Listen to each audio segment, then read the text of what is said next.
Ang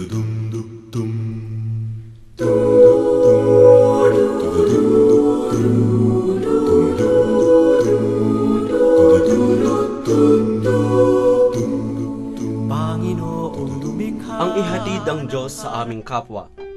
Isa ito sa aming mga misyon sa buhay apostolado. Pagtuturo ng katisismo sa mga estudyante ng Paaralan ng Pag-ibig at Pag-asa at sa mga bata ng San Martin de Porres, isang bahay ampunan sa mga batang lalaki. Ito ang aming ginagawa linggo-linggo at matatawag na rin naming parte ng aming buhay. Sa isang buong taong pagtuturo namin sa kanila, ay tunay na nakapaghatid sa amin na magandang karanasan sa formasyon ng pagpapari at naimulat kami sa mga pangangailangang pang-espiritual ng mga batang aming tinuruan.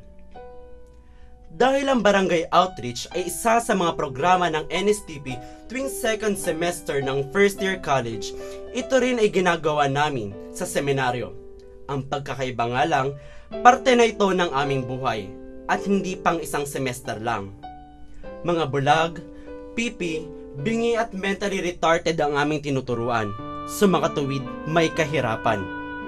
Nakakatuwa mang isipin na kahit sila ay nahihirapan, ay kakikitaan pa rin sila ng pagiging bukas ang puso upang makilala ng tuluyan ng Diyos. Katisismo rin ang tinuturo namin sa mga bata ng San Martin de Porres.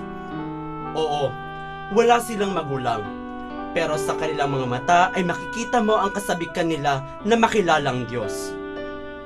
Sa totoo, hindi lang sila ang natuto at napalapit sa Diyos. Kami rin ay natulungan nila upang matuto at mas lalong mapalapit sa Diyos. Hindi lang kami ang naging instrumento, pati rin sila ay naging instrumento sa amin. Ito ang aming buhay apostolado.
pagmamahal at pagkalinga.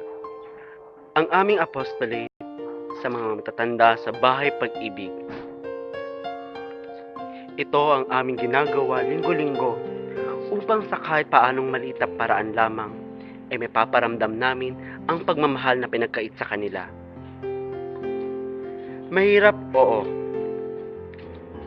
Pero malaki ang naitulong sa amin. Malaki ang aming natutunan. Panginoon,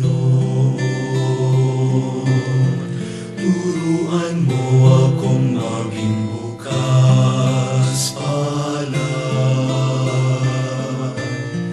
Turuan mo akong maglingkod sa iyo, na magbigay ng ayon sa naranapan, na walang hinihintay mula sa'yo, na mag-ibag ang di inaalintanan, mga hirap na dinaranas sa tuwing ay magsumikap na hindi humahanap ng kapalit na kaginhawaan,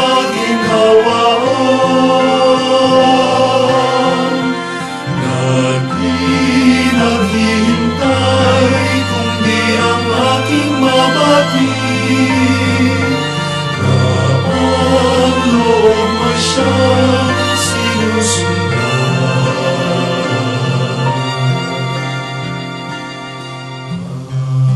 Panginoon, turuan mo akong maging bukas palad.